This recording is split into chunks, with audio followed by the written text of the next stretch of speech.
En el año 1534, el rey Enrique VIII de Inglaterra buscó desesperadamente la anulación de su matrimonio con Catalina de Aragón. Cuando el Papa Clemente VII se negó a concedérsela, el monarca tomó una decisión que cambiaría para siempre el curso de la historia inglesa. Fundó la Iglesia Anglicana, no solo para obtener su tan ansiado divorcio, sino para romper las cadenas que lo ataban a Roma. La vida matrimonial de Enrique VIII es un relato de ambición y tragedia. 6 esposas desfilaron por su vida, pero solo se divorció de 2. Una falleció por causas naturales, otra logró sobrevivir, y 2 más terminaron sus días sobre el patíbulo, con sus cabezas separadas de sus cuerpos. Mientras la Europa occidental se desgarraba en su propia crisis de identidad religiosa, el este y vastas regiones de Europa central se enfrentaban a una amenaza completamente distinta. Desde sus fortalezas en Asia Menor, el Imperio Otomano había comenzado su implacable avance hacia Europa. En el año 1521, Solimán el Magnífico arrasó Belgrado y subyugó gran parte de los reinos de Hungría. Algunos años después, asedió Viena, aunque la ciudad resistió el embate.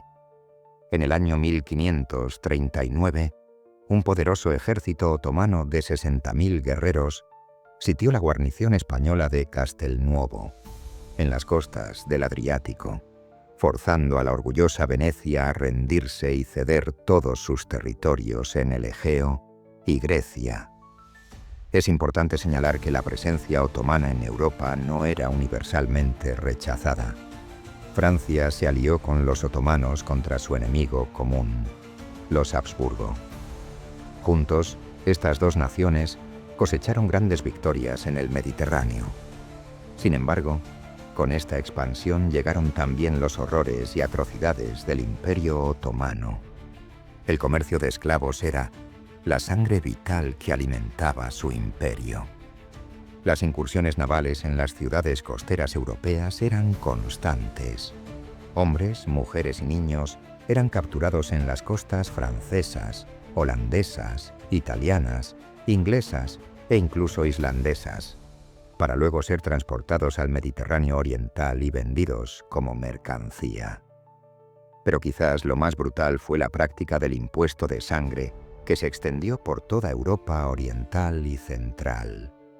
Una mañana, a orillas del Adriático, en lo que hoy conocemos como Serbia, un niño se despidió de su madre con un último abrazo, antes de subir a un caballo que lo llevaría hasta la imponente Constantinopla, a casi 1000 kilómetros de distancia. Enviado como rehén, este niño fue obligado a renunciar al cristianismo y abrazar el Islam, antes de ser reclutado por el ejército otomano como parte de una temida unidad de élite, los genízaros.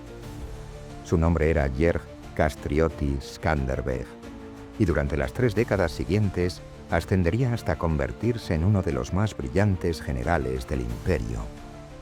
Esta práctica de leva de niños era común durante el dominio otomano en Europa.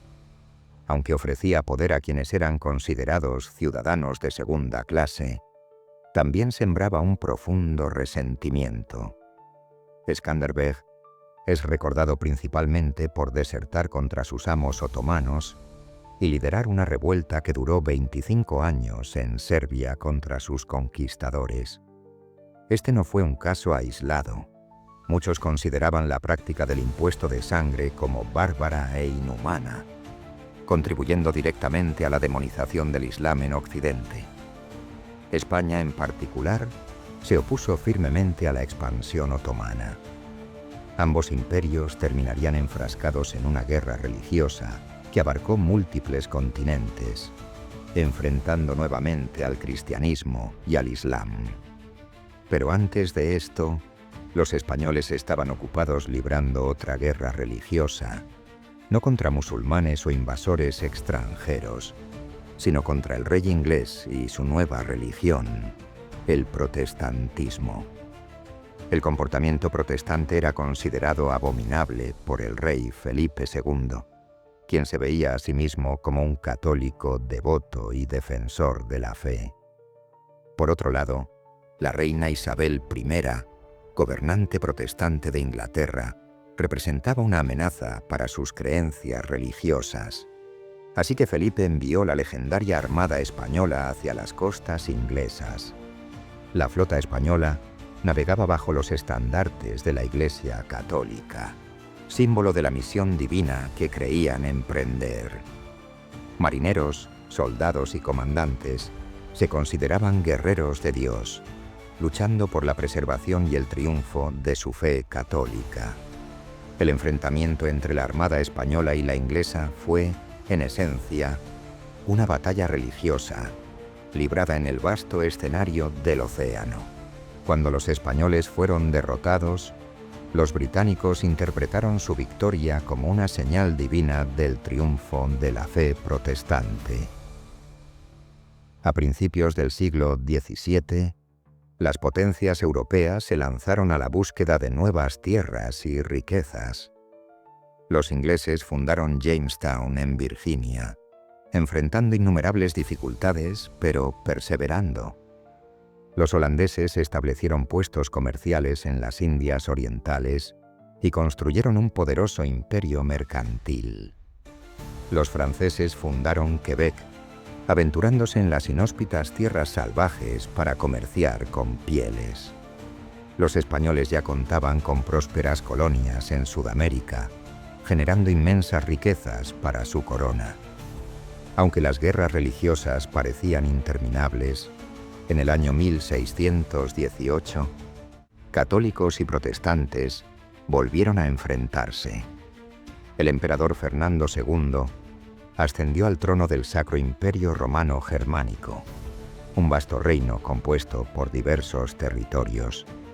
Sus primeras medidas provocaron conmoción en todo el imperio, obligando a los ciudadanos a adherirse al catolicismo romano, a pesar de que muchos territorios eran predominantemente protestantes. En la ciudad de Praga, impulsada por un profundo sentimiento de injusticia, la nobleza bohemia se rebeló contra los edictos religiosos de Fernando II. Este incidente marcó el inicio de la revuelta bohemia. Los estados del norte de Bohemia, mayoritariamente protestantes, intentaron separarse del imperio, fragmentando aún más un reino ya de por sí débilmente estructurado. Formaron alianzas con los estados de la Unión Protestante en Alemania. Mientras tanto, Fernando II buscó el apoyo de su sobrino católico, el rey Felipe IV de España. Las batallas estallaron por todo el territorio y los ejércitos se enfrentaron en una lucha brutal por el dominio. El conflicto se extendió más allá de las fronteras del imperio, con soldados del Imperio Otomano luchando junto a los bohemios contra los polacos que apoyaban a los Habsburgo. Al oeste, el ejército español se alió con la Liga Católica, una coalición de naciones católicas que incluía territorios de la actual Alemania, Bélgica y Francia, todos apoyando la causa de Fernando II. Los éxitos iniciales de las fuerzas de Fernando llevaron a la disolución de la Unión Protestante, inclinando la balanza a favor de la causa católica. Pero en el año 1630, el Reino de Suecia entró en escena bajo el liderazgo del legendario protestante Gustavo Adolfo. Los suecos se enfrentaron a las fuerzas católicas y recuperaron el territorio perdido. Bajo el mando de Gustavo Adolfo, las victorias protestantes se sucedieron una tras otra. Sin embargo, la tragedia llegó cuando Gustavo Adolfo cayó en la sangrienta Batalla de Lützen en el año 1632. Los suecos vacilaron y su determinación se tambaleó. La guerra terminó en un amargo empate, con la devastadora consecuencia de que 8 millones de personas perdieron la vida. Esta masacre sin precedentes llevó a muchos a cuestionar el poder y la influencia de la religión sobre los asuntos de Estado.